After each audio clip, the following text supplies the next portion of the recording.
All right, we'll get started. Let's get out of the way here. Again, my name is Gavin McClure. I am an acupuncturist. I practice out of the Good Medicine Clinic over on Pine and Woody. I also have my master's in acupuncture and oriental medicine. And I have a great interest in Chinese medicine, Chinese theory, and the history that it originated out of. Last weekend, we did a course on history. Many of you were here for that. How many of you weren't here for that one? Okay, just a few of you. Okay. You'll still be able to get the basic concepts. So this lecture is on theory. So we're going to be going over the theories that sort of underlie Chinese medicine in this class. And then we're having a class this Tuesday on practice. That will be at Good Medicine Clinic on Pine and Woody at 6 o'clock, from 6 to 7:30. If you are interested in coming to that one does need registration because we need to figure out how many chairs and how much resources we need for that. And there is a $20 fee for coming to the one at Good Medicine. You can register online, or you can take one of these cards over here and give the Good Medicine Clinic a call, and they can register you that way, if that's easier. We have two different cards here. This is a card for people. This gets you 10% off of first massages, or $25 off of your first acupuncture appointment at Good Medicine. So you can take those as well. This is a email list sign-up sheet. So if you come to this class, if you're interested in this stuff, sign your name here. Sign it. Give me your email, and then there's a book club little column over on this side. If you are interested in this stuff, I am considering starting a book club that will go over some of these, go over the Tao Te Ching, the I Ching. We would basically get like a chapter from the I Ching, and it would be like once a month maybe, get together, discuss a chapter of the Tao Te Ching, or the Neijing, or some of the other texts of Chinese medicine and Chinese theory. So if you're interested in that, sign up and give us your email. Okay. I would like to thank Good Medicine for sponsoring this series. I would also like to thank MCAT for coming and filming this series. It will be available on MCAT's YouTube channel, as well as the TV in a couple of weeks, or I'm not sure when that will be, but you can see it on their YouTube channel. So if you know of anybody who would be interested in this that missed it, then you can see it on there. Let's see, and I'd like to thank my lovely wife as well, Angie, for bringing half of you. Okay, so today we are going to traverse through Chinese medicine theory.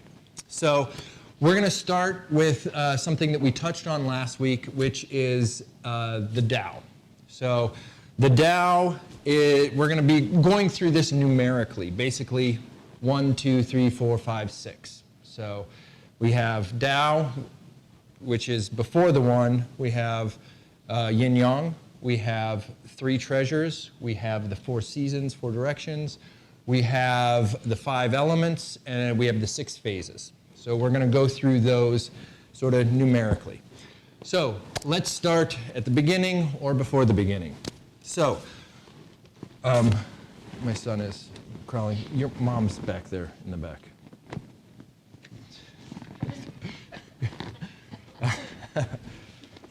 Okay, so we're going to start with a little reading of the Tao. I read this last week.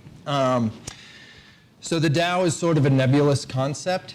It's in the Tao Te Ching. The first line of the Tao Te Ching is the Tao that can be, or the path that can be walked is not the true path. The way that can be walked is not the true way. So in the first stanzas of the Tao Te Ching, it's sort of an ephemeral nature to it. It can't be pinned down. So I'm going to read you a quick passage. This, I think, is the best encapsulation that I've seen. This is from Mountain Home. It's a book on wilderness poetry in ancient China. It's by David Hinton. I mentioned some of his stuff last week. Okay, so the central concept to the cosmology is the Tao, or the way. Tao originally meant way as in pathway or roadway, a meaning which it has kept. But Lao Tzu and Chuang-Tzu, two sort of sages of Taoism, redefined it as a spiritual concept by using it to describe the process, hence a way, through which all things arise and pass away. We might approach their way by speaking of it in its deep ontological level, where the distinction between being and non-being arises. Being can be understood fairly straightforward way as the empirical universe, basically everything that we feel and touch in this reality that we exist in. I lost my place. The 10,000 living and non-living things in constant transformation. Non-being, being as the generative void from which this ever-changing realm of being perpetually arises.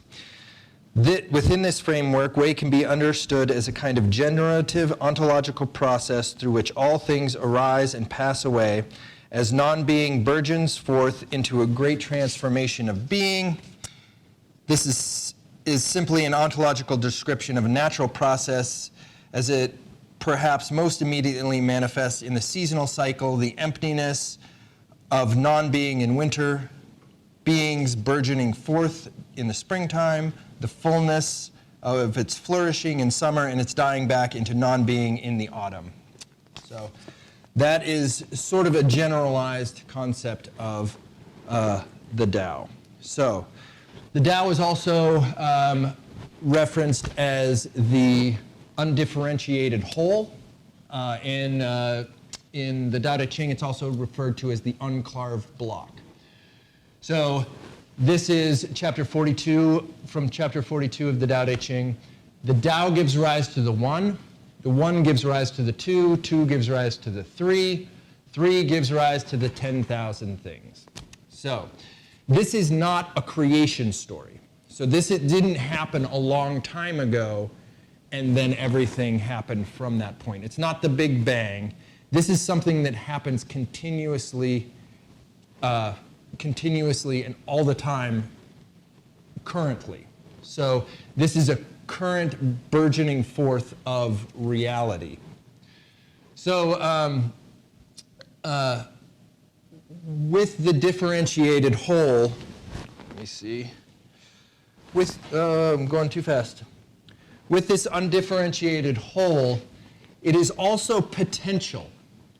So if you think of something, what is another thing that is, so if you think about stem cells, why are stem cells so important in medicine? Because they are undifferentiated. They can become a lot of things. So if you take something that can become a lot of things, you can take a stem cell and you can make liver cells out of it. You can take a stem cell and you can make heart muscle out of it. So it is a cell that is undifferentiated. The potential lies within it to become many, many things. So that's sort of a similar concept to this undifferentiated concept of the Tao. So the same thing sort of, this is the Tao here. So this is, it's a little dirty. We got a dirty Tao here. So this is potential. We can put anything here. Okay? This is, we could draw a tree, it could become a tree. We could draw a fish, it could become a fish. But what we're gonna keep it simple here. So we're just gonna go with this. Okay? So this is the Wuji. You know, well, we'll just keep moving on here. The Wuji is the differentiated whole. So this is one. So the Tao is before the one. the Tao is the fabric from which the one arises. So the Wuji is the differentiated whole. So once this comes into form from sort of the non-being of the Tao,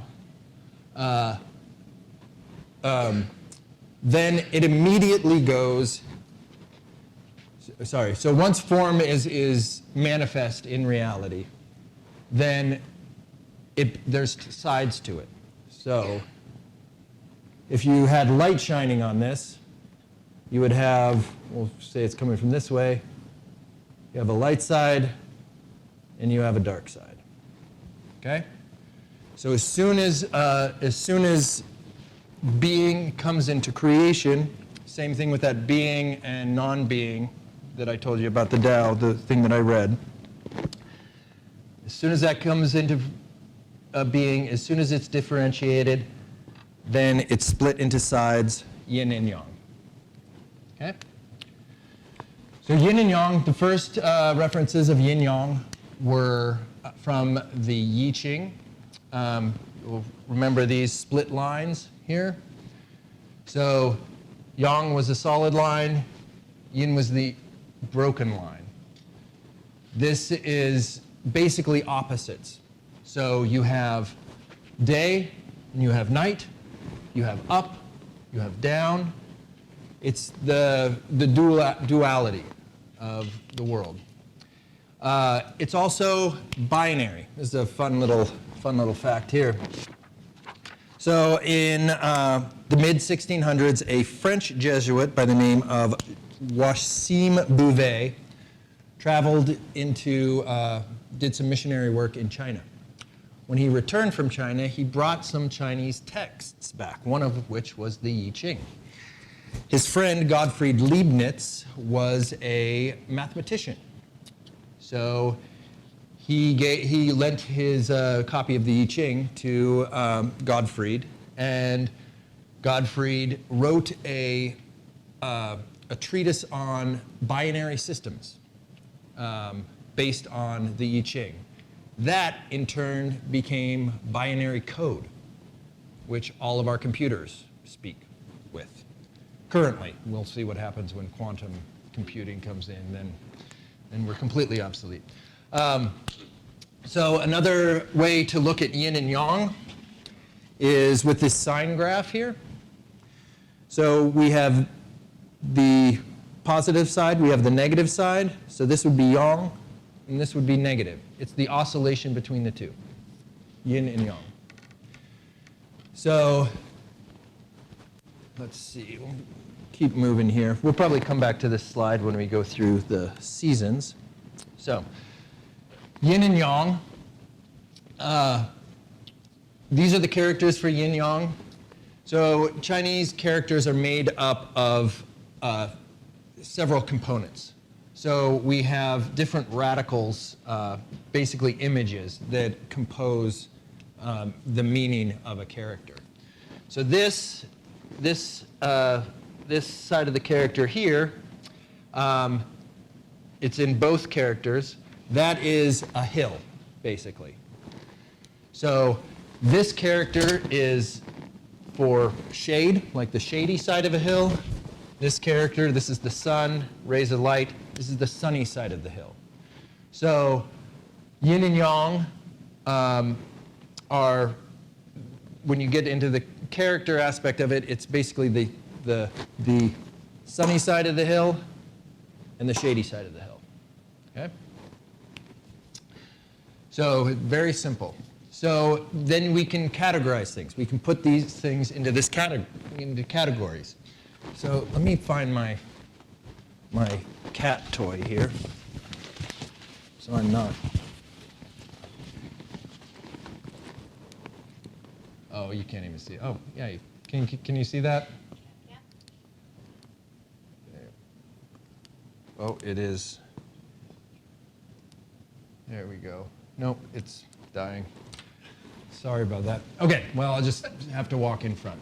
Okay, so for yin, we have Darkness, moon, still, female, matter, decline, contraction, water, below, earth, night, negative. For yang, we have light, sun, active, male, energy, growth, expansion, fire, above, heaven, day, positive. So these are the two aspects and two ways of looking at reality. So this is an important component. If you were to place judgment on one of these, which one would you say is good and which one would you say is bad? Yang is good and yin is bad. Well, that's an interesting perspective because they're both completely necessary. So the judgment that we place on these is completely arbitrary. And in fact, it can be detrimental over millennium. So I would encourage you to not look at these with any judgment or any placing into the category of good and bad. So we'll go through these a little bit. So yin and yang, it first came into being by the phases of the day, night and day. You have basically light and you have darkness. That equates with the sun and the moon. So you can see the sun during the day, you can see the moon during the night, yin and yang. Yang is active. So when are we active during life? We're active during the day. When are we still? Are we asleep? That's at night. Male and female, that gets a little bit, female is more nurturing. Male is active, I don't want to, male. It gets a little sticky, male and female. Don't take yourself. Yeah, exactly. Anyway, let's see. Well, yes. I think this is a misconception. People tend to box female into the inside, box male into young side. Well, it's a combination. So when we get into the human is a combination of both. This is very hard to categorize, but it's general, okay? Because women, female, gives birth, so that generative fabric from which the universe arises, that is considered yin, okay? So the fact that females reproduce puts them into the category of yin because it is generative, it is nutritive. So we'll skip this one for now. We have matter and energy. We have form and formlessness, okay? Decline and growth. So yin would be considered old age. Growth would be considered youth. Contraction and expansion. We're currently in springtime. We're having a time of expansion. In the fall time, things contract. They go downward. We have the basic yin-yang, water and fire. So those are two basic opposites. Above and below, heaven and earth, same thing, above and below, day and night, negative and positive. Any other questions about that? Yes? I noticed that they don't have right and wrong. Well, that's a good point. Because there is no, because is water wrong and fire right? It goes to the judgment that we place on these. Even decline and growth. Decline is not bad. Decline is a natural process. We in this Western culture, we focus on growth. We want to live in an eternal springtime. And you see it everywhere. You see it in physical fitness. You see it in the way that we revere, and we're basically seeking immortality and wanting to live in this constant state of growth. Economics. things cannot grow on forever. Who is it? Edward Abbey said, "Growth for the sake of growth is ideology of the cancer cell," which is an interesting quote. You need this. You need a decline. If you keep doing this, then the decline goes deeper. We'll get into this when we go through the aspects of yin and yang. Yes? I just want to comment too on this, is to understand we're looking at this from a Western perspective. Good, bad, right, wrong, black, white, night, day, etc. As Gavin will get to this, and I just want to clarify this to get people understanding. We go back to the Tao. It is this ideology of it is what it is, and it continues to grow and flow. So if you go into the yin-yang symbol, so if Gavin does a dot in the black, or a dot in the white, and an opening in the black, and there's more of the S, I think this will clarify this better for us, is that for us Westerners, we see movement, right or wrong, as a scale.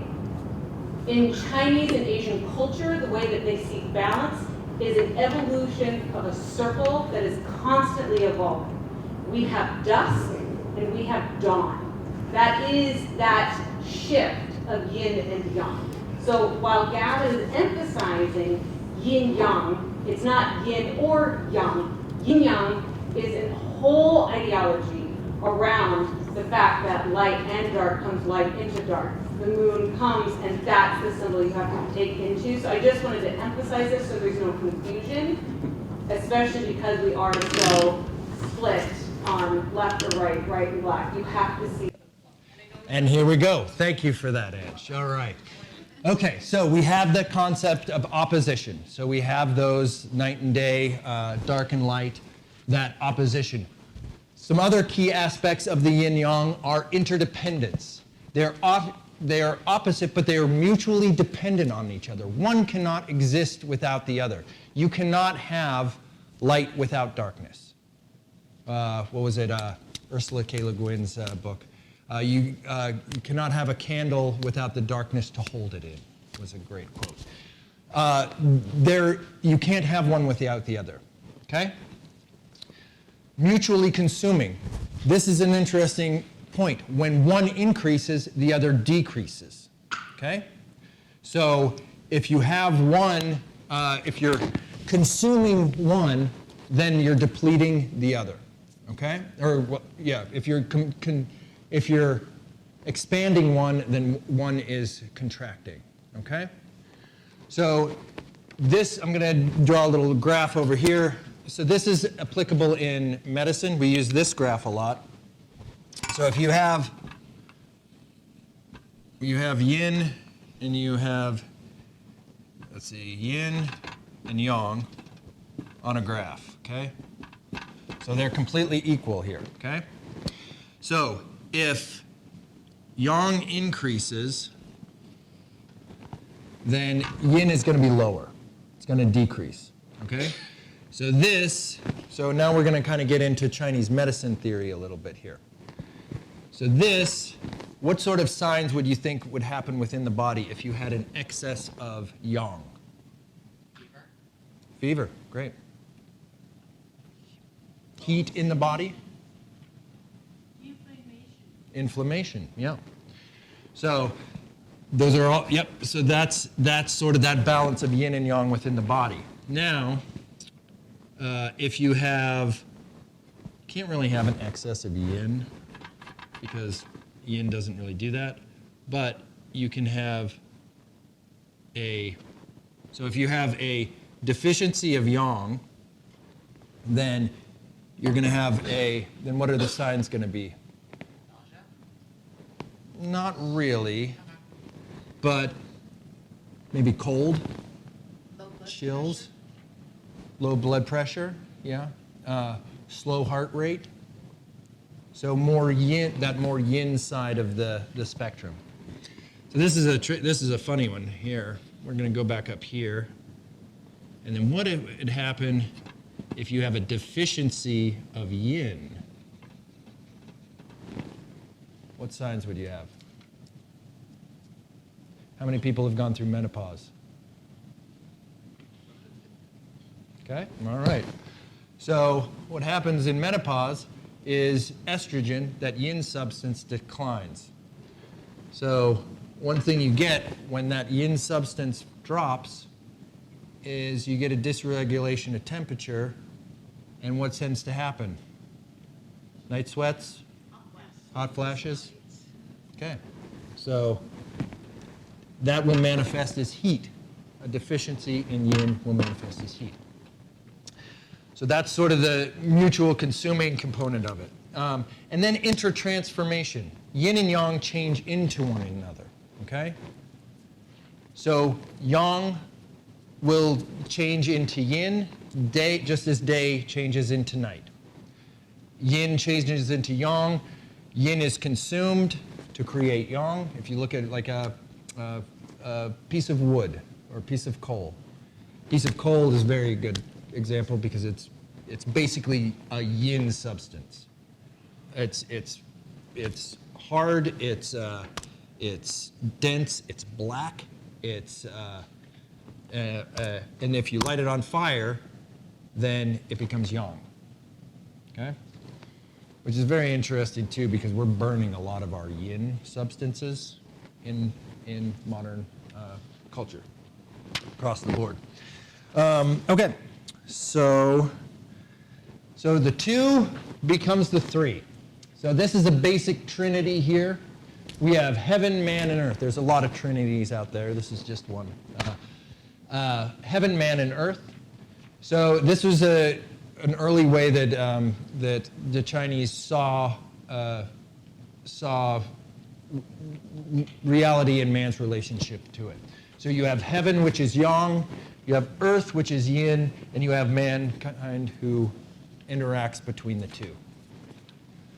It's very balanced, and it's a pretty solid trinity there.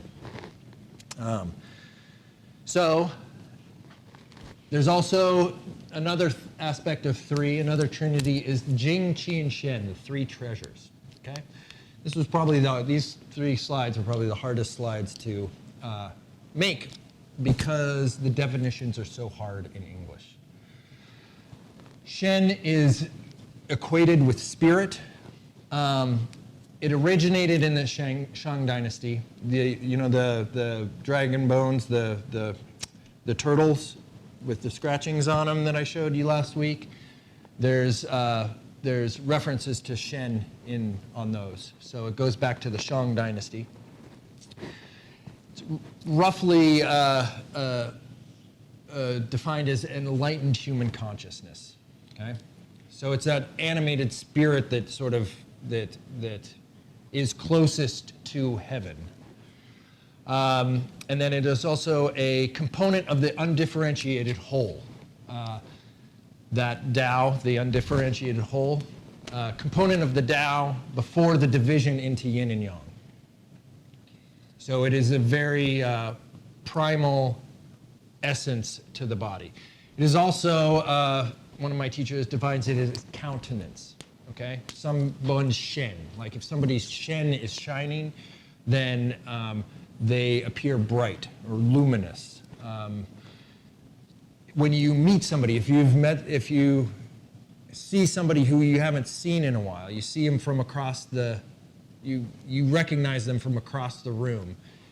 When you feel that rush of recognition, that is your Shen's sort of meeting. Okay? That is an interaction of the Shen. Yes? Yes? Could you go back and say again what it means originated in the Shang Dynasty? So the Shang Dynasty is one of the first dynasties of China. It was 1600 to 1246 BC. 1246 BC to 1246 BC, because then it was the Zhou dynasty. So it's an early dynasty. And they there was a method of divination where they scratched characters into turtle shells. And so they found the character for Shen on these turtle shells. So it originated a long, long time ago. So this concept has been around for a long time. Okay, so, with Shen, yeah, that's good. We'll just keep moving. And we have Jing. So Jing, this is the character for Jing. This character here, or this side of the character, this is for rice. This is the character for rice. This is Qing. This is the character for blue-green. This is, so basically, it means, Chinese characters mean a lot of things. It means blue-green. It also means vibrant growth. So in the springtime, if you look out there, that would be considered Qing. So it's vibrant, it's new growth. So it's basically you have the character of rice and effulgent growth. So it's loosely translated in English as essence, something that is derived from a process of refinement. So there's two aspects of Jing. You have prenatal and postnatal Jing. So you have prenatal Jing, which you inherit from your parents. It is your constitution, it is genetic. So if you had if all of your family, if all of the men in your family had heart attacks at 50, that would be something that would be communicated in their prenatal Jing. And then you have postnatal Jing, which is derived from food and breath, and then I didn't put in, I should have also put in practice too. So, What's that last word? pardon? What's the last word? Practice, which I didn't put in here. Like basically how you engage with the world. It's your practices, like if going to Bamboo Bodies. It's your practice of waking up, stretching. It's also your practice. Postnatal would be if you go out 3 times a week and stay up until 2 o'clock in the morning. That's not going to, you're not going to be replenishing you're going to be using your Jing, okay? So it's practice and behavior is influences your postnatal Jing. That Jing is stored in the kidneys, and then this term Jing Shen, which is Shen from the previous slide, and this character Jing is considered the life force, a vital spirit. It's the basis of all human life, and it's mediated and animated by Qi, which brings us to Qi. Qi is hard to define. It's there are tomes written on Qi. Like we've got this book here is all a study of Qi. So what is it like? If it was easy to define, then there wouldn't be so much around it. So some aspects of it. We'll get into the character first. This part of the character we saw from that last character of Jing. This is a grain of rice. And this surrounding it, those are vapors coming off of that grain of rice. So it is sort of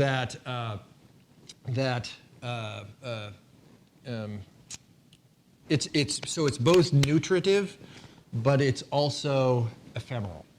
Okay. So there's a versatility to Qi. One of the reasons why it's so hard to define is because it can be applied in so many different situations. It can be both material, which is Xing. So that's sort of form, basically. When we get back to the that first part that I read from about the Tao, you have form and formlessness. You have being and non-being. So it can be material, Xing, or it can be immaterial, which is the sort of the wind from which it blows, from which things happen. It can also be defined as matter and energy. I am going to read from a book. So this is a interesting. I like this this sort of analogy for qi. Qi moves and transforms. Like the wind, it can be said to have no innate qualities of its own. It merely responds to external circumstances. In nature, high and low pressure systems stimulate the movement of air, which takes on the quality of the land over which it travels, becoming heavy and damp. If it was going through Oregon, it would be heavy and damp, or light and dry. If it goes through Arizona, that air or that wind is going to be light and dry.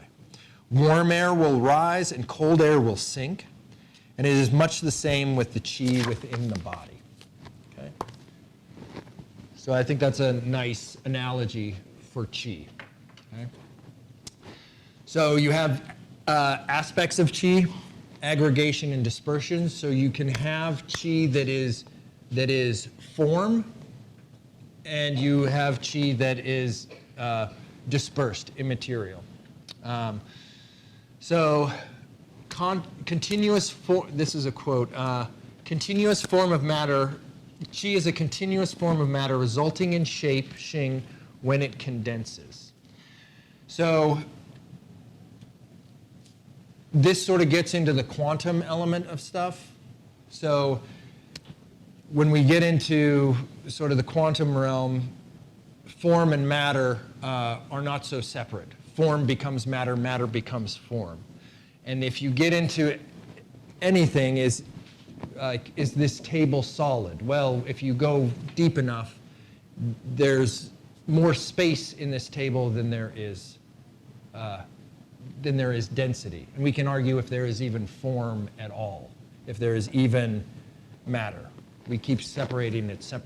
We keep looking for that thing that is, well, we found it. We found matter. When we keep getting into it, then it just keeps getting smaller and smaller, and more space comes into being. Yes? You talk about air spaces within the material of that table, or are you at the atomic level where there's spaces between neutrons and electrons? And Yes. Yes. Okay, so qi within the body, there are several aspects, there are several ways that qi, that we use, that we talk about qi within the body. So we have yuan qi, which is the motive force that is stored in the kidneys, and that is closely correlated with that essence, that jing that we talked about 2 slides ago. We have gu qi, which is derived from food, so the stuff that we eat breaks down, and that creates nutrients that the body can use. That is a source of energy and a source of activity that the body utilizes. So, and then there's a couple other ones. We have like zhong qi and zhen qi in the middle here. And then, but I won't get into that, it gets confusing. Then we have ying qi, which is nutritive qi. This would be considered closely correlated with blood. It's basically the nutrients that circulate within the body. Then we have wei qi, which is defensive qi, which circulates on the surface of the skin. This is the one, this would be considered close to immunity, like basically our immune systems. And so that circulates on the skin, off the skin to help protect the body. Okay. So from 3 to 4. Okay, we have 4 seasons and we have 4 directions.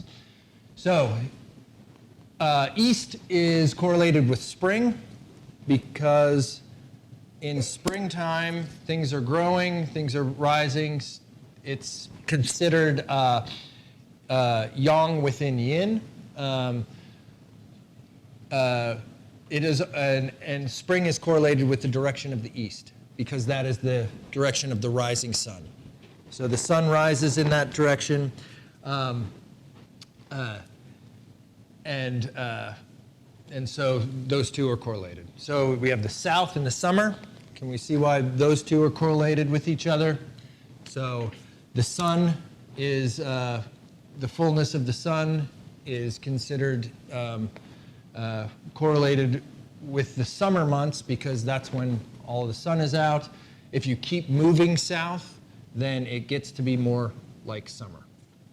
In China, during the winter solstice, the emperor comes out, bows 3 times to the south, and then all is well in the world. So there's also a close correlation with the south and the emperor, which we'll kind of get into in a little bit. West is autumn, so the fall of the sun is also correlated with the contraction of the season of autumn, the leaves falling off of the trees, and that sort of decline. And then the north is correlated with winter, and that is storage. That is that rest time of year. I'm going to go. We're close. We're in 4.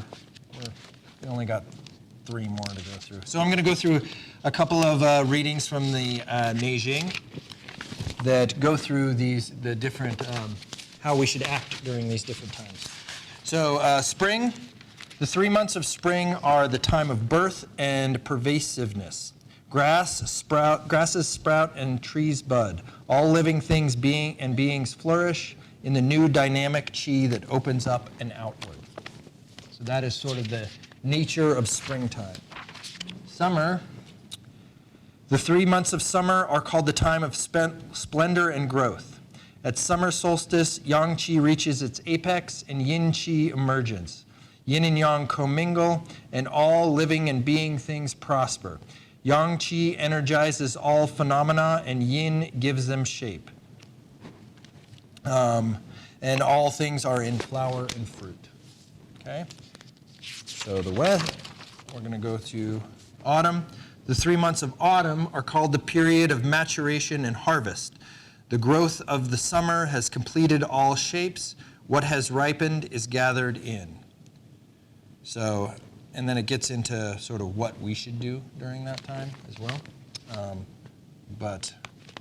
So basically, we should keep the Shen calm, breathe regularly, practice Qigong. Always practice Qigong. And then the 3 months of the winter are called the time of closing and storing. Plants wither, water freezes, insects and animals withdraw, and the cold earth hardens and cracks open. One should not disturb one's yang. So one should not disturb one's yang in the winter time. When does everybody buy when does everybody get their gym memberships? Yeah. So that might not be the best time to go at it. What usually happens when people get those gym memberships on January 1st, do they usually keep with it, or do they use up all of their yang that they don't have much of at that time? By February, they're out of there. Yeah. Better idea would be to set the intention for doing it. Then when springtime comes around, then start using that membership. So these 4 seasons and 4 directions are also correlated. We're going to kind of get into the 5 elements. So we're going to move into those. So south and the summer is correlated with fire. Okay. The east and spring is correlated with wood, growth. The west and autumn is correlated with metal. And the north and winter is correlated with water. Okay. Let's see, and to bring it into 5 elements, we have the center from which all of these rotate around is Earth. Okay. So once you have 4, then the balance of the 4 with the center creates 5. So The reason metal is autumn is because metal is something that is very dense. You pound it into shape. It is something that can be molded. In the autumn, like I read here, chi condenses. Chi goes downward and inward. As things cool and as things become cold, they become more dense. Okay? Same thing with water. Water freezes, it becomes more dense. Okay. So does that make sense? And then these are some correlations with sort of the Chinese. It's not the zodiac, but these are mythical beings that are associated with the directions. So we have the blue-green dragon, the Qing, associated with spring. The red bird and phoenix. This is more direct, or both direction, and is correlated with the south. The white tiger is correlated with the west, and the black tortoise is correlated with the north. You'll see these a lot in Qigong. Different forms will emulate the different animals there. So another way to draw the 5 phases is like this. So this one we took Earth from the center and we put it over here. So we'll just go around from wood to water. So wood is correlated with springtime, growth. It's yang, and it bends and straightens. Okay. It's often correlated with bamboo, actually. So you can bend bamboo and you can mold it to grow certain ways, and then, or if you let it just grow straight, then it will grow straight. Fire is correlated with summer. The movement is upwards. It is old yang, so it is yang that is about to change, and it burns and ascends. It is also very quick in its, so you don't need much fire in the whole scheme of all of this balance aspect. Earth is transition, it's stability, it's a point of reference, and it receives seeds and gives crops. So we plant all of our seeds in the earth, and from the earth we get food. That turns into metal. Metal changes in yield. Metal is associated with autumn, contraction. It is yang yin, and it yields and changes. So you can have a cistern, and you can melt that down, and you can make a sword out of it, and then you can melt that down, and you can make a statue out of that. So it's something that can be mold and change. And then water is about winter, storage, old yin, and it soaks and descends. Water gets into the deepest places of the earth. Water will always go downward. Okay, and that in turn creates wood. So we have a generation cycle going this way, and then we have a controlling cycle going this way. So this generation cycle, we can easily see how wood would become fire. That's pretty easy. So fire becoming earth, the ashes of the fire becomes earth. This one's a little weird. Earth into metal. Well, it's not too weird. Where do we usually find metal? In the air. In the earth, right. This one is weird. How do we get water from metal? Well, one thing is springs come from deep within the earth.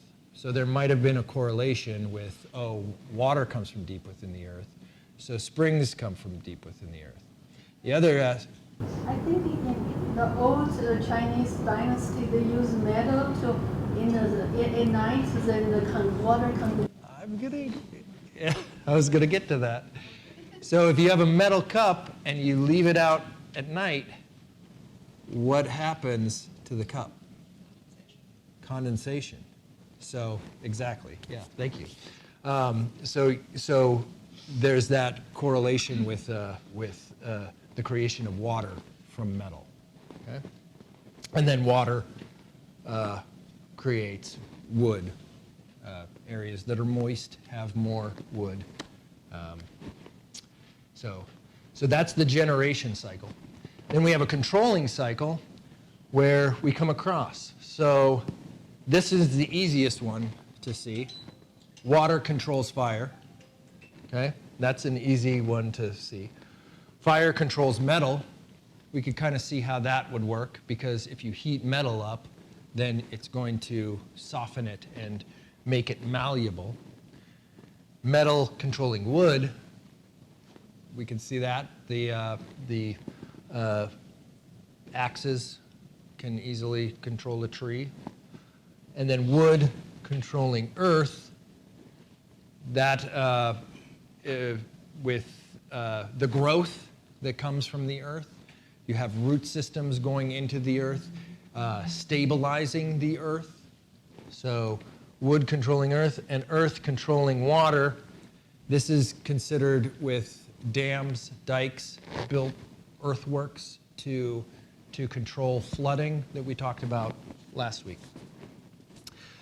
So, and then these go the other way too, but that gets into sort of like more pathology type situations. So these are the 5 elements. There are correlations here. So we have these, we have seasons, directions, color. We've been through all of these. Well, we haven't been through color. So wood would be considered green, of course. Fire is red. Earth is yellow. The reason Earth is yellow because of the Loess plains that we talked about last week, and the yellow soil in China. White is considered metal, and that's because polished, shiny metal doesn't really have a color, so it would be considered white. And then black would be the direction of the north, because it is that supreme yin. For the medical, so we're going to get more and more medical down here. So we have climate, wind, heat, dryness, dampness, and cold. Life stages, birth, growth, transformation, harvest, storage. Let's see, what is useful? Okay, so we're going to get the organs. So the liver is correlated with wood, partly because it can regrow itself. Heart is considered fire. The heart is also considered the emperor, the one at the seat of that controls the whole body. Earth is considered the spleen. Now, I should say the spleen in Chinese medicine is the digestive system. It is the pancreas spleen system. So it is a system of digestion and assimilation in Chinese medicine. So when you say spleen, you're not necessarily talking about your physical spleen here. It is that digestive process. That is correlated with earth because that is where we get our nutrients, is from the earth. The lungs are considered metal because the lungs contract and condense those, it's like the bellows of the body. So they contract and condense qi that they bring in from the air. And kidneys are considered water because they are the densest organ of the body. They're also correlated with bones. So because of that density. And then we have tissues, sinews, muscles, skin, bones. Okay, we'll get into that. So this is how those 5 elements are divided into different and applied in different categories. So from that 5, we get into the 6. So we have yin and yang, and we have 3 divisions of yin and yang. We have Tai Yang, Yang Ming, Xiao Yang. That is greater yang, yang brightness, lesser yang. We have yin, tai yin, xiao yin, jui yin. That's greater yin, lesser yin, and terminal yin. So this is used a lot in, this was used in the Shanghan Lun to differentiate stages of pathology. So a tai yang is the outer layer of the body. So if you have a tai yang disease, that's very on the exterior. That's pretty easy to get rid of. Yang Ming is a little bit deeper than that. You still have the yang qualities of it, so it's like big pulse, big fever, big sweat, big thirst. This is the big, like if you have a cold and you have all of those big expressions, that's the yang, that'd be a Yang Ming expression. Xiao Yang is the lesser yang. This is also the pivot between yang and yin. So if you have something that is Xiao Yang, that is something that alternates. So alternating cold and fever, it's sort of those alternating symptoms. So that means it's half in the yang and half in the yin. When you get into the yin, tai yin tends to be deeper. It's digestive issues because tai yin is spleen and stomach, or spleen and lung. And then xiao yin is deeper still, and then jui yin is terminal yin. It's when a disease gets into the terminal yin, it is very difficult to address. So this is our sine curve again. So if we place these six yang into the sine curve, we have tai yang, which is sort of that rising yang. We have yang ming, which is sort of that effulgent yang. And then we have the decline of yang. We have tai yin, which is sort of the beginning of that yin, xiao yin, and then jui yin, and then it comes back. So,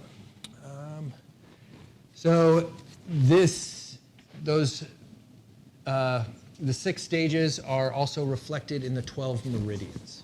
Okay, so the 12 meridians, we have 6 yang and we have 6 yin. So for each of the 6 phases of qi, we have two systems.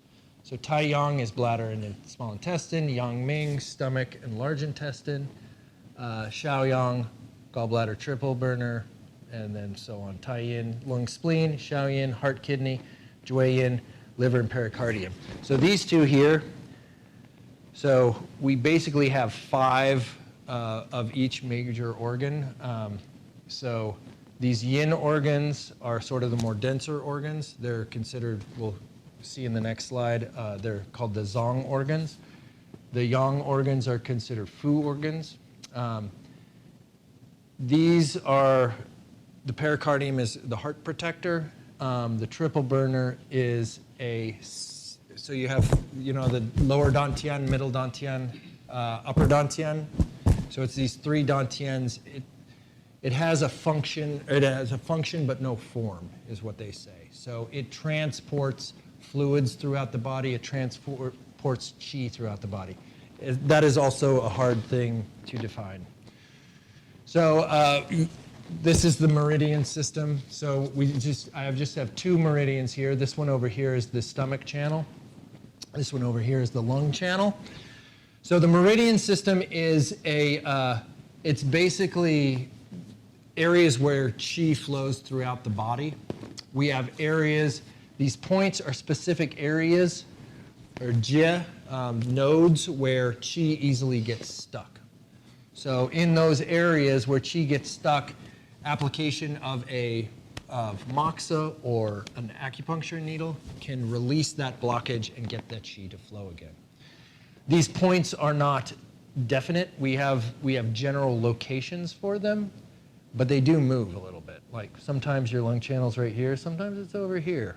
And it moves within the person and it moves throughout your life, basically. So this is the bladder channel here.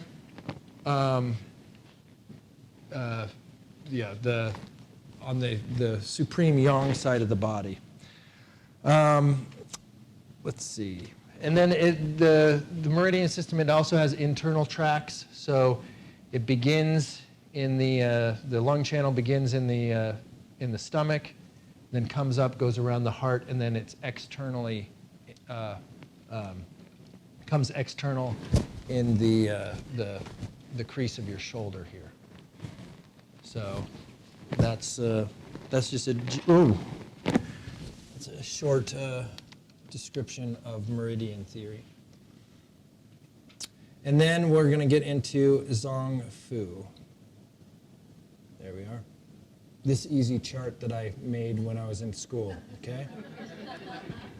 All right. So here we have the five, basically the five Zong organs correlated with the five elements. We have spleen, which is correlated with earth, heart with fire, lung with metal, kidney with water, and liver with wood.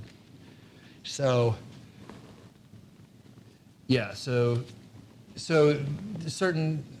the organs do certain things, like the heart governs the blood, houses the Shen. The spleen transforms and transports nutrients throughout the body. It breaks down food essence. The lung diffuses and descends. It also governs qi. Qi, another one of the many translations of qi means breath. So qi gong is also breath work. It's also there is a correlative aspect to breath work when referencing qigong. Kidneys store jing, and it governs the water. So because the kidneys are one of the main filters of the body, and then the liver stores blood and promotes the flow of qi.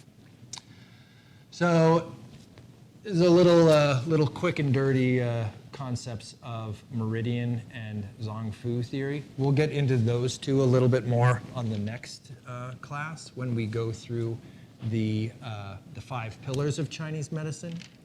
Those being acupuncture and moxibustion. So acupuncture and moxibustion, those use meridian therapy a little bit more. We'll do herbs and nutrition. Herbs and nutrition use this Zong Fu theory a little bit more. Then we have movement, and then we have massage and Tui Na, bone setting, that kind of stuff. We're not going to do too much bone setting next Tuesday. And then we have feng shui too. So feng shui, there's a spatial component to feng shui, and then there's a time component which we touched on last week with the stems and branches. That system of tracking time with cycles of 10 and 12. So that's all we've got today. Is there any questions? Yes. Could you show us again that slide towards the beginning when you started describing the two and you had the yang and the summer and spring and then it divided down? Yeah. Okay. Sure. Let me go into this. Let me find that one again. This one. Was it that one? Yeah. That one? Okay. So you have yin and yang. That is the first division. So yin and yang are often not fully yin and fully yang. Often there is yin within yang and yang within yin. So when you add a line to the yang side, this is double yang. This is considered summer. Okay? This is old yang. So old yang is about to change. Okay? It is about to change. So one of the things when you're doing the I Ching or when you're referencing these trigrams or hexagrams, they build from the bottom, okay? So they go from the bottom up.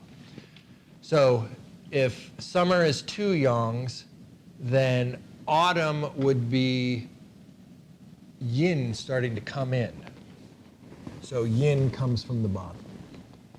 So this is yin within yang, okay? So then you get another yin in winter here. And then when springtime comes around, yang is starting to come up, so yang comes up there. Okay? Is that- And then these are the trigrams from which the I Ching is composed. So, so you would stack one of these trigrams on top of the other, and that would be one of the hexagrams of the I Ching. Okay, and based on that correlation, then there's 64 combinations of those.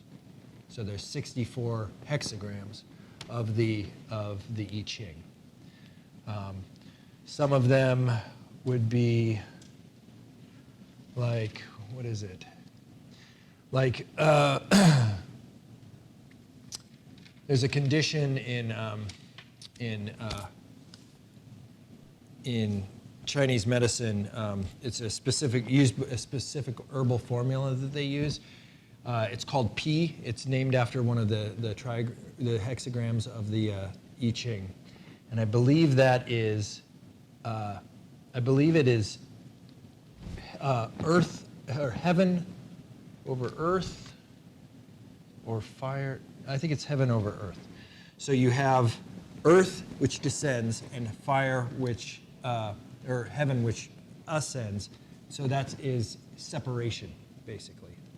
So it's how those two trigrams interact with each other, like a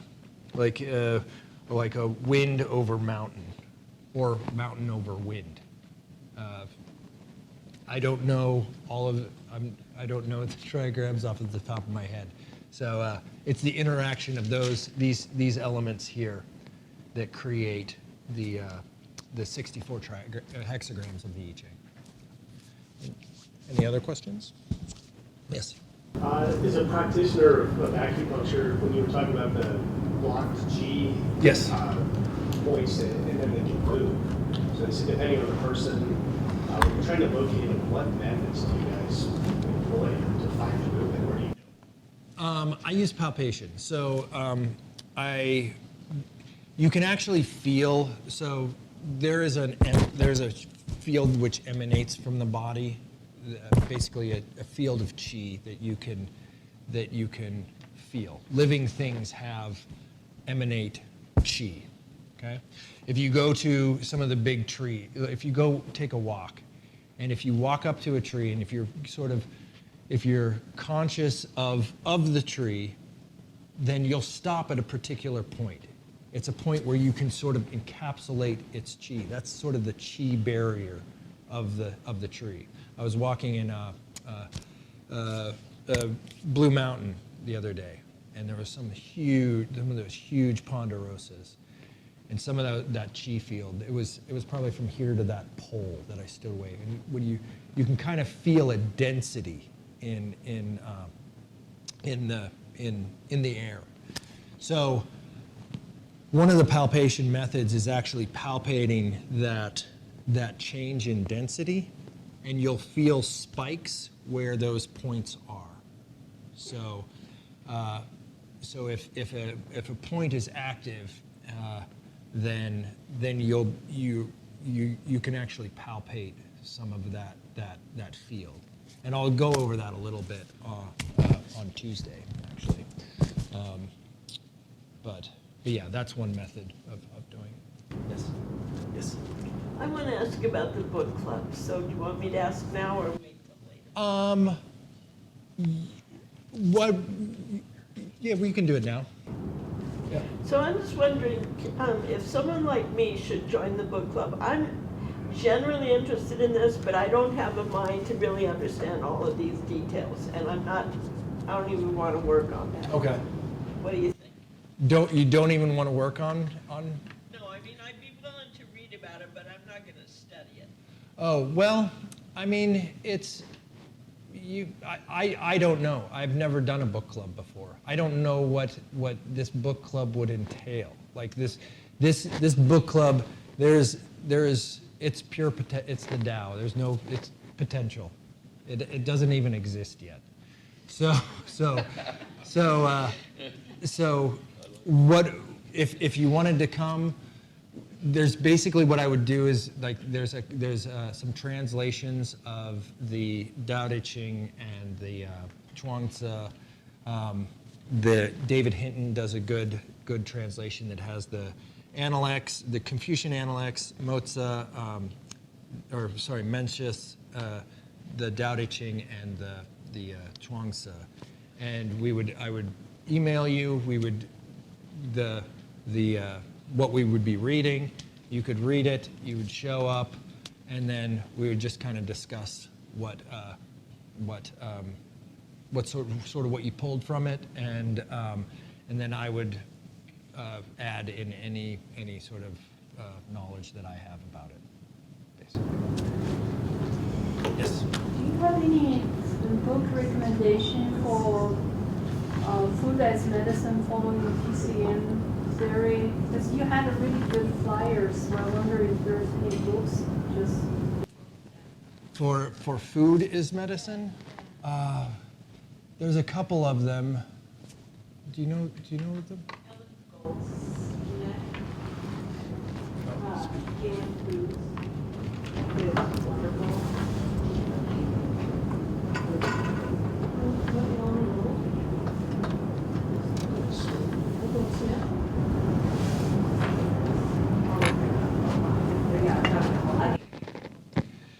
So that reminds me. This is the bibliography here. This is my frantic bibliography that I did. If you are interested in this kind of stuff, this is a great book here. This is Chinese Medicine from the Classics, a Beginner's Guide by Sandra Hill. It's, through Monkey Press is the publishing house. It can be a little bit hard to track down, but this one's great. It goes through basically all of the stuff that we talked about, as well as getting deeper into the correlations between the organ systems and different elements and that kind of stuff. I also pulled heavily from the lectures of Liu Ming. I chatted with you about that last week, and the Way of the Three Treasures, which is this thing that I read about the seasons. Ma Chiocha's Foundations of Chinese Medicine is this big medical Chinese textbook here.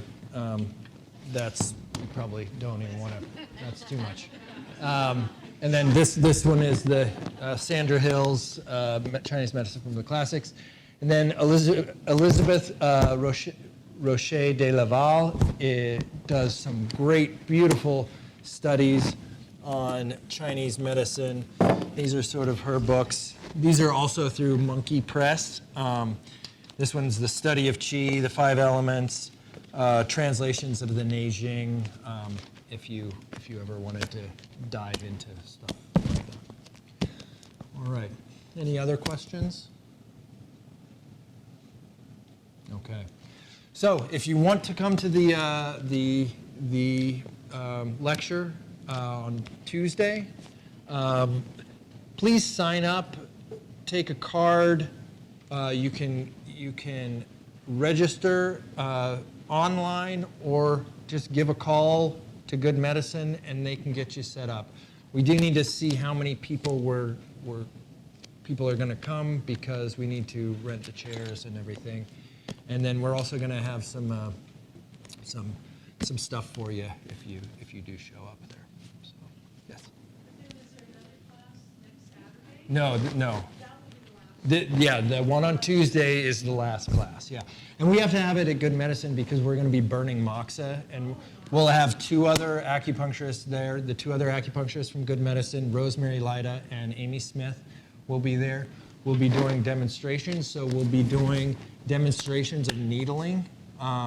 So we'll be needling some patients. We'll be doing demonstrations of moxa, of gua sha, of bleeding. We're going to do a little bit of bleeding. And we're going to do some Qigong. And yeah, we're going to do some other stuff, some fun stuff as well. Yes? Do we get to practice needling and stuff like that? No. But you can, there is some, so we'll get into that. You can use the other needles. So in Chinese medicine, originally there was 9 needles that were used in Chinese medicine. And we use one of them. We use the filiform needle. And there's 8 other needles, and probably about 5 of them you could use on whoever you want to. Yeah. And I'll show you those. I'll show you those next on Tuesday. All right. Any other questions? Thank you.